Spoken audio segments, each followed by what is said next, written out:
Welcome back to another episode of Divine Journey 2.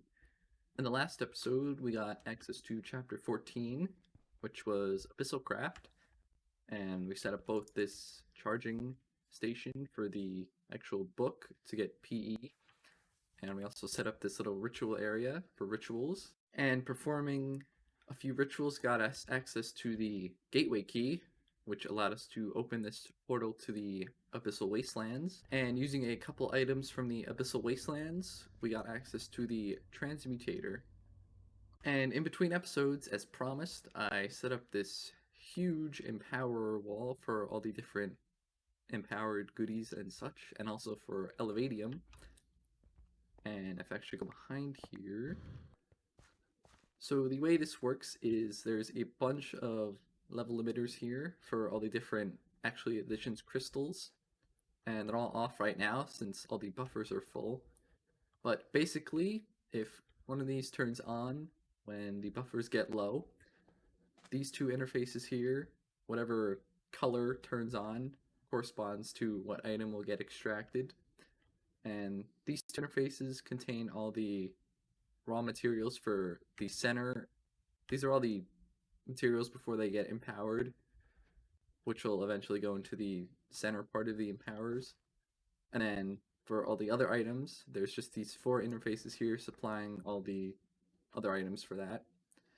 And they just get extracted, and they're all filtered, so they should never cross-contaminate each other.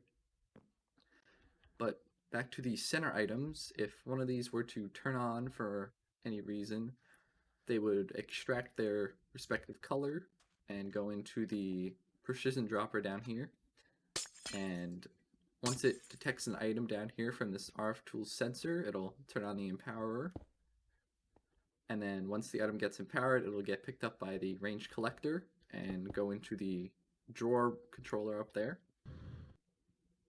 And then if any of the Empower slots are free, it'll go in here, get empowered, and then get extracted and go back to the drawer wall.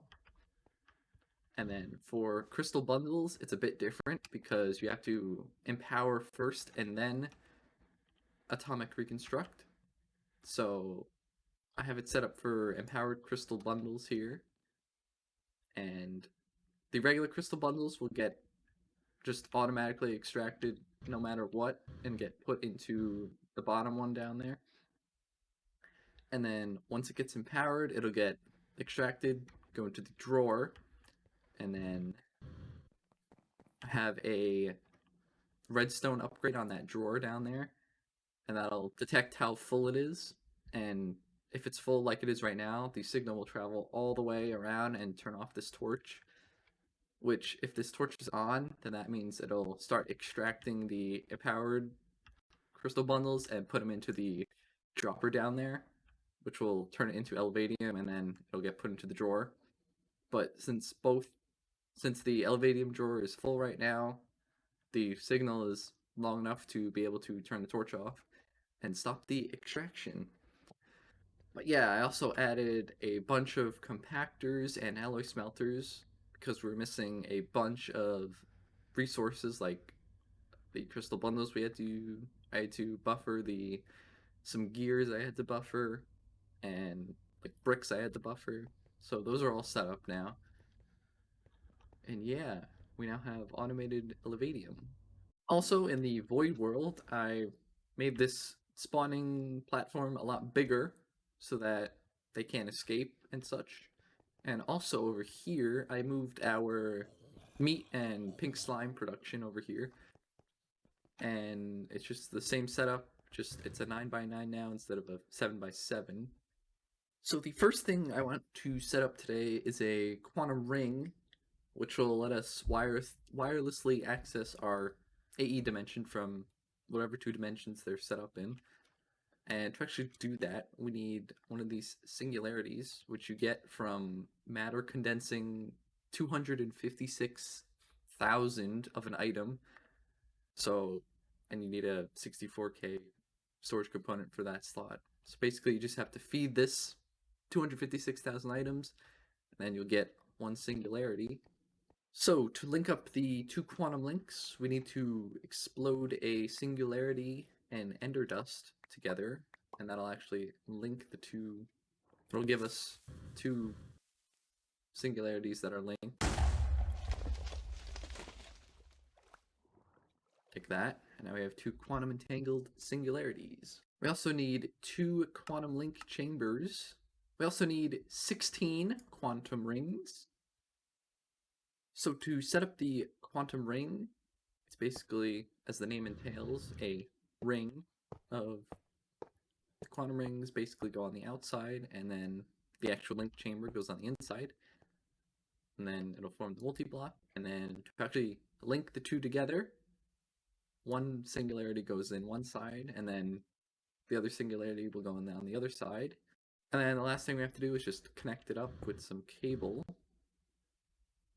Alright, I've come to the void and set up the other quantum ring, and I also put a access point here. So if we go into our terminal, there we go. We now have access to our system in the void. And the entire point of setting up that ring down there was to allow a storage bus on this pink slime drawer, which back at the base will place down the fluid and allow us to get pink slime balls for one of the alloys. I forget what it's called. Alright, so the plan for today is I want to get down here to this dread crystal, I think it's called. And to actually do that, we need to progress a bit more into Abyssal craft and such. So first up, we're going to make 6 Power Stone trackers, which are basically Abyssal Craft's version of Eyes of Ender for their stronghold.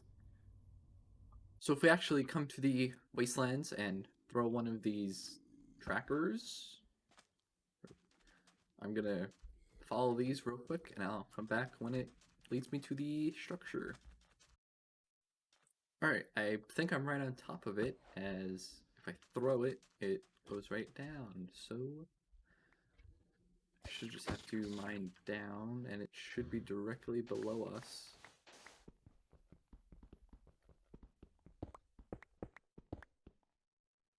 There it is.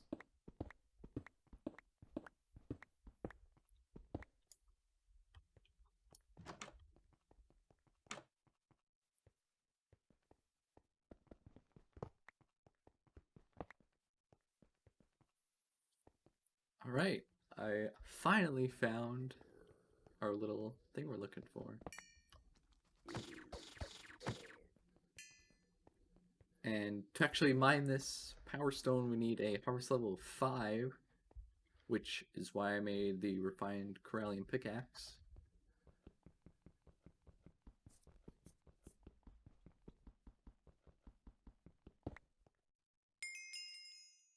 I've begun the process of making a few powered spawners here on the capture setting.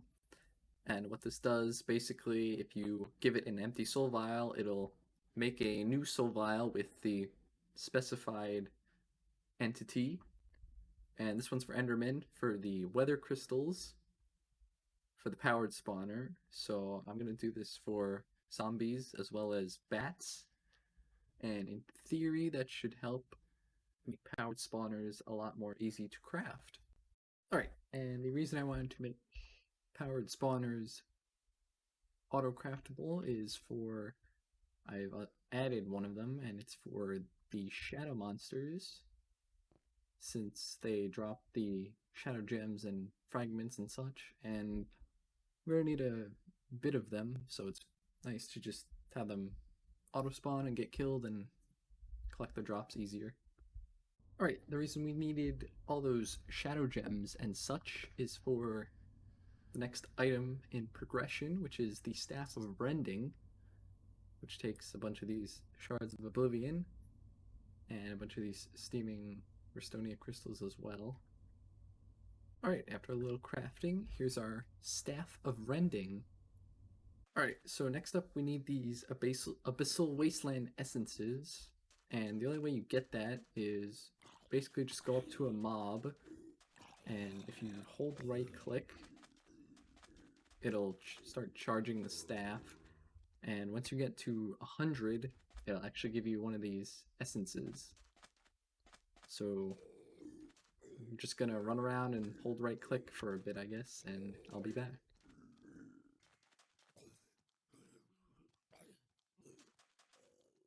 There's our first essence of madness, as the quest calls it.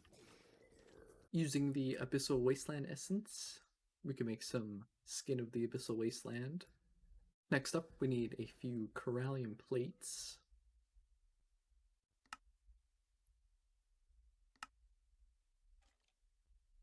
And now we can make our Abyssal Wasteland Necronomicon.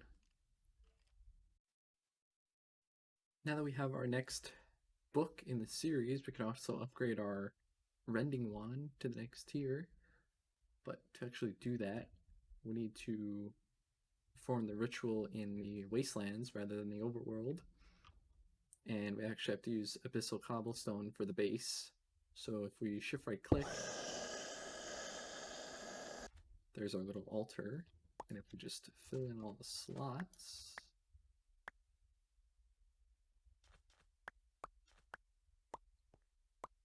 and this takes 1000 P to upgrade.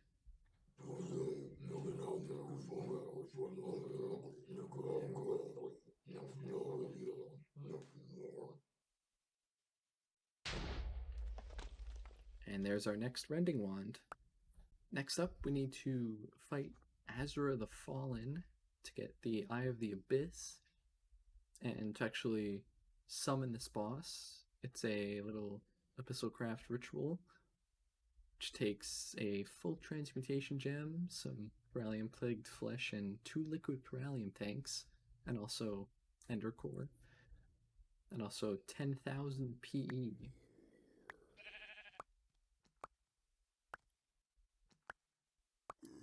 And here we go.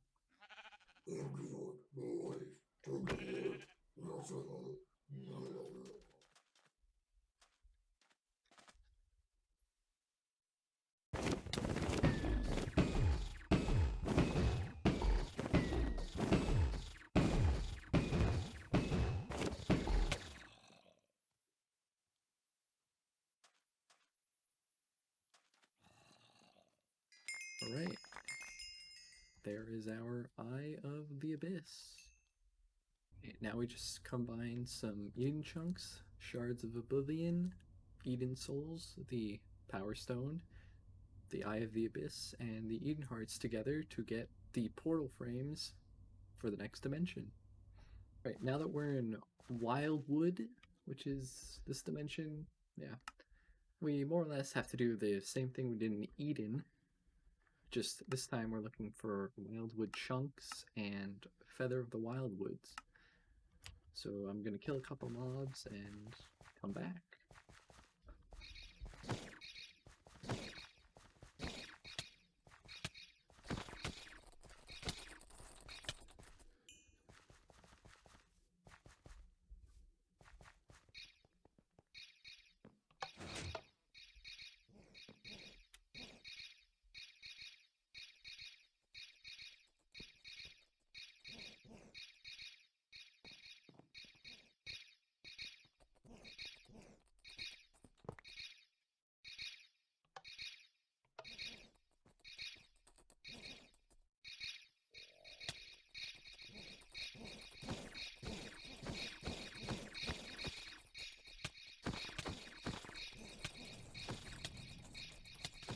Alright, so I found the little dungeon and also the room where it looks like we have to mimic that little structure over there with the andesite.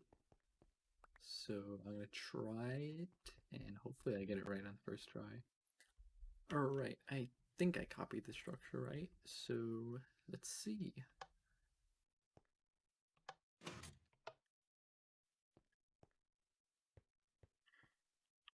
So apparently there's a bug in one of the tests for blocks down here. There was limestone in this block position and this block position, and I think this one too. So that's why the test failed. So that was annoying, but now since it works, I think we're good. So that little structure thing looks to have unlocked this new room. And it looks like we have to input a code of some sort. And I also noticed this little sign down here with the 4 on it, so I think that corresponds to the 4 on this. And there's also this 6 here. So I'm gonna go look around the dungeon and see if I can find any others.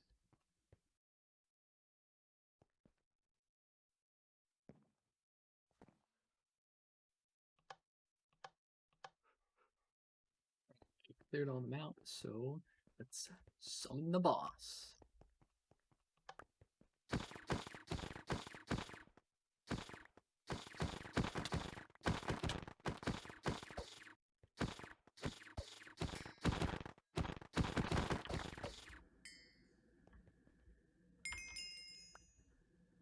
The last thing we need to do in Wildwood is fight the Terma sect, which just takes the Wildwood chunk on the spawner.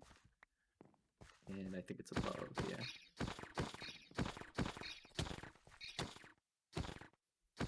Oh, he's over the void. That's not good. Okay, and there's our Wildwood hearts. Right, now we just need to combine Wildwood hearts with a steaming redstonia block, the 4 feathers, and a power stone tracker, and a gateway key in the center will give us the dreaded gateway key.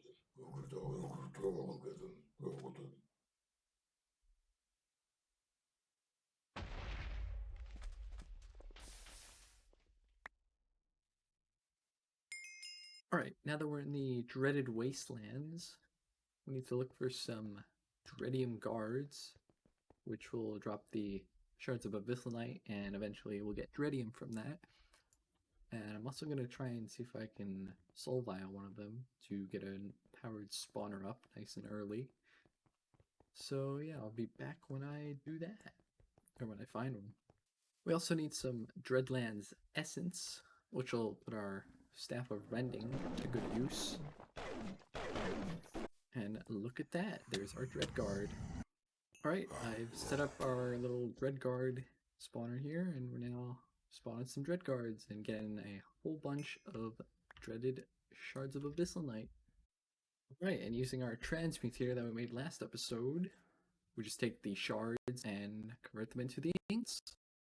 Alright, I've waited a bit for more of the dreadium ingots to transmute, and the crafting recipe for the next book is pretty much the same as the old one, except it takes dreadium now instead of corallium.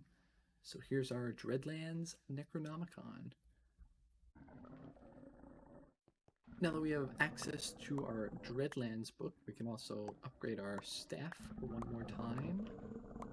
And that just takes some shadow gems, some more fragments, and some stone, and 2500 PE.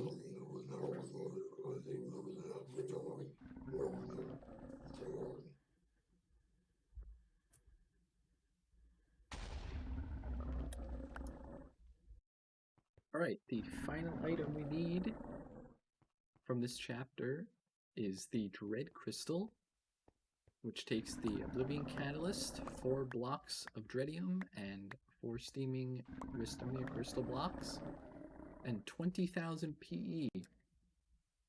And it does not take a sacrifice.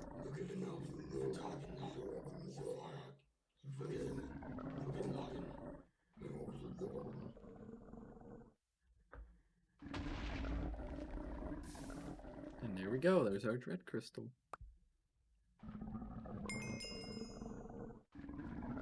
And with that, chapter 15 has unlocked.